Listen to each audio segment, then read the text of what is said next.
Little student girl saves the judge's son and ends up in court, but not for the reason you think. Welcome back and enjoy the story. The morning sun cast long shadows across the Chicago courthouse steps as 13-year-old Clara walked past with her head bowed low. Her school uniform hung loose on her thin frame, the navy pleated skirt wrinkled from sleeping in it. The white blouse yellowed at the collar from too many washes in cold water. Her backpack strap was torn and held together with safety pins that caught the light like tiny beacons of desperation. Her shoes, 2 sizes too big and worn thin at the heels, scraped against the concrete with each hesitant step. The weight of another sleepless night pressed down on her shoulders, like invisible chains, her stomach gnawing with the familiar ache of hunger. At home, silence waited in the cramped studio apartment where the electricity had been shut off 3 days ago. No warm breakfast, no gentle voice asking about her dreams, no mother humming while making coffee. Just empty rooms and the hollow echo of her own footsteps on bare floors. Clara's eyes had learned to see what others missed, trained by necessity, to spot danger before it spotted her. So when she noticed the boy in the pristine navy blazer standing confused near the bus stop, something stirred deep in her chest. He looked polished and untouched by the harsh realities that had shaped her young life, his blonde hair perfectly combed, his leather shoes gleaming in the morning light. But it wasn't his clean appearance that made her stop. It was the 2 men watching him from across the street. Their patient stillness, their predatory focus, the way they leaned against a black sedan with tinted windows. She'd seen that look before in the eyes of men who prowled her neighborhood after dark, and her stomach twisted with recognition and dread. Without thinking, Clara crossed the street, her worn sneakers silent on the asphalt. Her small hand grabbed the boy's arm with surprising strength, her fingers digging into his expensive blazer. "Don't talk. Just come with me," she whispered urgently, her voice carrying the weight of streets that had taught her survival. He tried to pull away, confusion flooding his privileged face, his mouth opening to protest. "What are you—" "I said don't talk." Her voice carried an authority that seemed impossible from someone so small and fragile.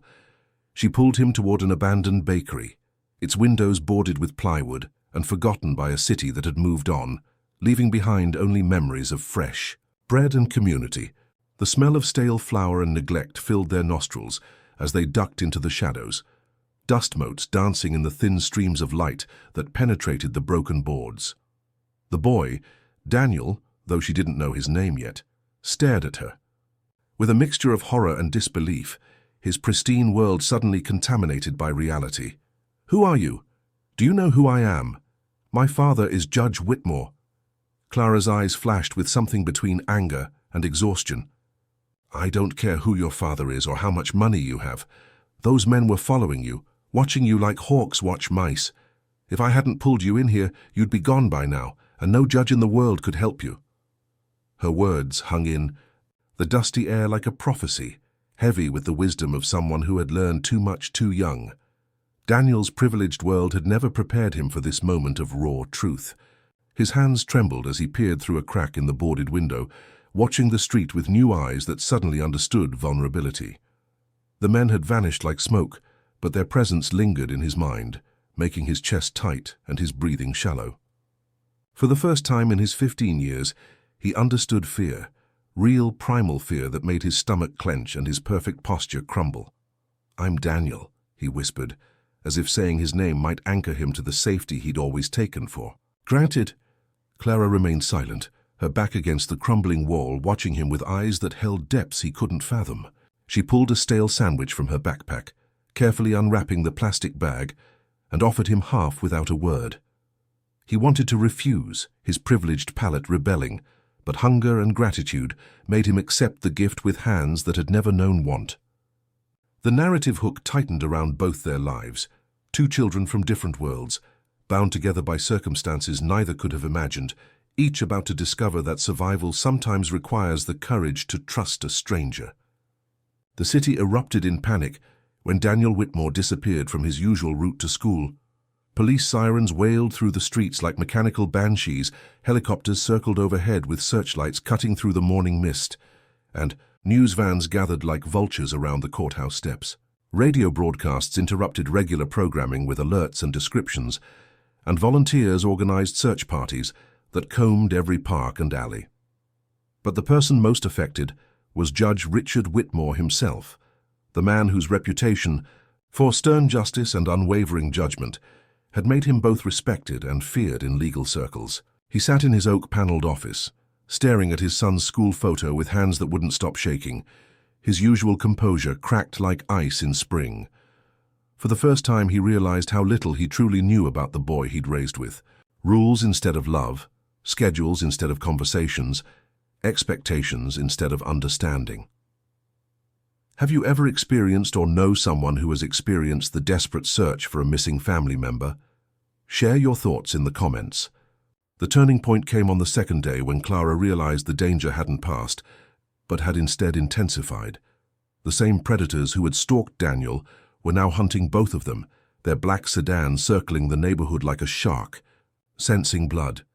Instead of hiding deeper in the shadows, Clara made a choice that would change everything. A decision born from the fierce protectiveness that had kept her alive on streets that devoured the weak. Leading Daniel through back alleys and forgotten passages, she knew like her own heartbeat. Dodging through construction sites and abandoned lots, she brought him directly to the police station. Her small hands were raised in surrender before the officers could even react, her voice steady despite the fear coursing through her veins. "I'm not kidnapping him," she said before anyone could speak, her chin lifted with dignity that defied her circumstances. He just needed someone to protect him when no one else could see the danger. But her words fell on deaf ears that heard only what they expected. A poor girl from the wrong side of town taking advantage of a wealthy boy. The courtroom buzzed with whispers and judgment on the day of Clara's hearing. The gallery filled with curious spectators drawn by the unusual case that had captured the city's attention. She stood alone at the defendant's table, wearing the same torn uniform that had become her unwitting costume in this legal drama, her chin lifted with dignity that seemed to grow stronger under scrutiny. The prosecutor's voice boomed as he read the charges: endangering a minor unlawful restraint, contributing to the delinquency of a child. Each word felt like a stone thrown at her fragile heart, each accusation painting her as the villain in a story where she had been the hero. She had no lawyer to speak for her, no family in the gallery to offer support, no one to defend her except the truth she carried like a flame in her chest, burning bright despite the winds of injustice that threatened to extinguish it. When Daniel burst through the courtroom doors, his testimony shattered the carefully constructed narrative like glass against stone. "She saved my life," he shouted, his voice cracking with emotion, his usual composure abandoned in favor of raw honesty. "Those men were going to take me, and she saw what no one else did, not the police, not the school, not even my own father. She protected me when she didn't have to, when she had nothing to gain and everything to lose." His words painted a picture that made the adults in the room shift uncomfortably in their seats, suddenly seeing Clara not as a threat, but as a hero, wrapped in second-hand clothes and courage that came from surviving what should have destroyed her. The court reporter's fingers flew across her machine, capturing words that would echo in legal history, a testament to how wrong assumptions could be when filtered through prejudice and privilege. Judge Whitmore sat behind the bench, no longer the stern figure of justice, but a father confronting his own failures in the harsh light of truth. As he looked at Clara, really looked at her, he saw the courage his son described, the fierce protectiveness that had kept Daniel safe when his own privilege couldn't reach beyond courthouse walls. The realization hit him like a physical blow. This child had given his son something he'd never been able to provide, the knowledge that someone cared enough to risk everything for him, that love could come from unexpected places and take forms he'd never imagined.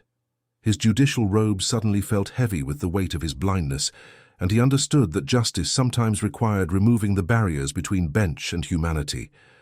The moment that changed everything came when Judge Whitmore removed his robes and stepped down from the bench, his movements deliberate and humble.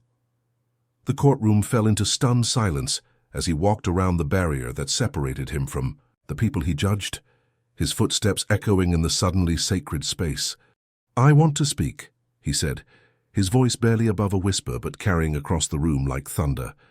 not as a judge, but as a father who owes his son's life to this remarkable young woman. The courtroom held its collective breath as he approached Clara, his eyes bright with unshed tears that spoke of recognition and gratitude. "You saved Daniel, but you saved me too. You showed me what love looks like, fierce, selfless, and unafraid of consequences."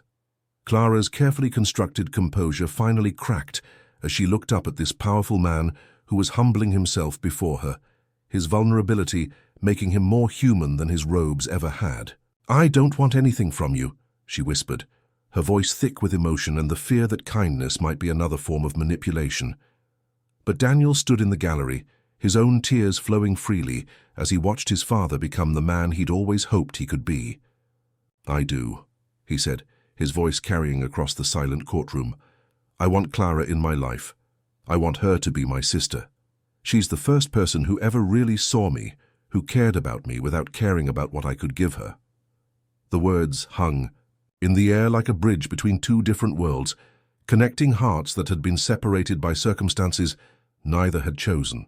Judge Whitmore's voice grew stronger as he faced the court, his decision crystallizing with the clarity that comes from finally understanding what matters most.